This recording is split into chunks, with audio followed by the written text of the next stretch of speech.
माता वैष्णो देवी की कथा। माता वैष्णो देवी की कथा भारतीय धार्मिक और सांस्कृतिक इतिहास में एक महत्वपूर्ण स्थान रखती है। यह कथा न केवल भक्ति और आस्था की प्रतीक है, बल्कि देवत्व और शक्ति का भी अद्भुत उदाहरण है। माता वैष्णो देवी की गाथा विभिन्न धर्म ग्रंथों और लोक कथाओं में उल्लिखित है और यह तीर्थ स्थान हिंदू धर्म के सबसे पवित्र स्थानों में से एक माना जाता है। माता वैष्णो देवी का जन्म त्रेता युग में हुआ था। यह कथा रामायण काल से जुड़ी हुई है। राजा रत्नाकर सागर और उनकी पत्नी को पुत्री प्राप्त हुई, जिसे त्रिकुटा नाम दिया गया। त्रिकुटा बचपन से ही भगवान विष्णु की भक्त थी और उनकी भक्ति में लीन रहती थी। उन्होंने कम उम्र में ही तपस्या करने का निर्णय लिया और अपने पिता से समुद्र तट पर तपस्या करने की अनुमति मांगी। उनके पिता ने उनकी आध्यात्मिक प्रवृत्ति को देखते हुए उन्हें तपस्या की अनुमति दे दी। त्रिकुटा ने भगवान विष्णु से एकत्व प्राप्त करने की प्रार्थना की और कठोर तपस्या में लीन हो गई। उनकी भक्ति से प्रसन्न होकर भगवान विष्णु उनके सामने प्रकट हुए और उन्हें बताया कि वे इस समय राम के रूप में अवतरित हुए हैं और अपनी पत्नी सीता की खोज में लगे हैं। भगवान विष्णु ने त्रिकुटा से वादा किया कि कलयुग में वे उनके साथ एकत्व करेंगे और उन्हें वैष्णवी नाम दिया। भगवान विष्णु ने त्रिकुटा से कहा कि वे उत्तर भारत के त्रिकुटा पर्वत में तपस्या करें। भगवान विष्णु के आदेशानुसार त्रिकुटा ने उत्तर भारत की ओर प्रस्थान किया और त्रिकुटा पर्वत में एक गुफा में तपस्या करने लगी। वहां उन्होंने अपनी भक्ति और सेवा से स्थानीय लोगों का मन जीत लिया। लोग उन्हें देवी के रूप में पूजने लगे और उनकी ख्याति दूर दूर तक फैल गई। माता वैष्णो देवी की कथा में भैरवनाथ का प्रसंग भी प्रमुखता से आता है। भैरवनाथ, जो एक तांत्रिक गुरु गोरखनाथ का शिष्य था, ने वैष्णो देवी की शक्ति और तपस्या के बारे में सुना।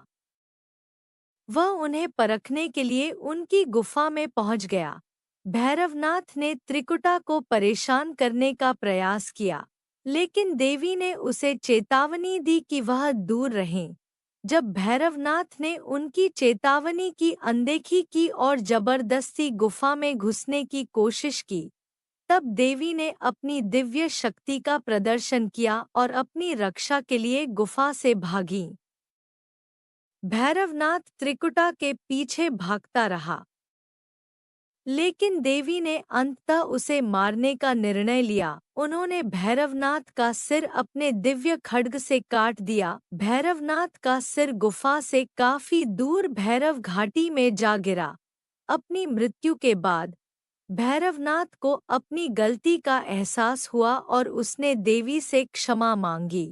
देवी ने उसे क्षमा कर दिया और उसे आशीर्वाद दिया कि उसकी पूजा बिना भैरवनाथ के दर्शन के अधूरी मानी जाएगी। इस प्रकार भैरव घाटी का मंदिर माता वैष्णो देवी की यात्रा का महत्वपूर्ण हिस्सा बन गया। माता वैष्णो देवी की पवित्र गुफा जम्मू और कश्मीर के त्रिकुटा पर्वत में 5200 फीट की ऊंचाई पर स्थित है। यह गुफा कटरा से लगभग 13 किलोमीटर की दूरी पर है। तीर्थयात्री इस यात्रा को पैदल, खच्चरों या पालकियों के माध्यम से पूरा करते हैं और जय माता दी के जयकारे लगाते हुए इस पवित्र मार्ग पर आगे बढ़ते हैं। गुफा के अंदर माता वैष्णो देवी की पूजा 3 प्राकृतिक पिंडियों के रूप में की जाती है, जो महाकाली, महालक्ष्मी और महासरस्वती का प्रतिनिधित्व करती हैं। ये तीनों पिंडियां देवी की 3 शक्तियों को दर्शाती हैं: सृजन, संरक्षण और विनाश। माता वैष्णो देवी के कई चमत्कार प्रसिद्ध हैं। भक्तों का मानना है कि माता उनकी हर मनोकामना पूरी करती हैं, बीमारियां ठीक होती हैं और जीवन बदल जाते हैं। माता की कृपा से अनगिनत भक्तों के जीवन में चमत्कारिक परिवर्तन हुए हैं। एक प्रसिद्ध चमत्कार यह है कि माता ने अपने भक्त को बर्फीले तूफान से बचाया था।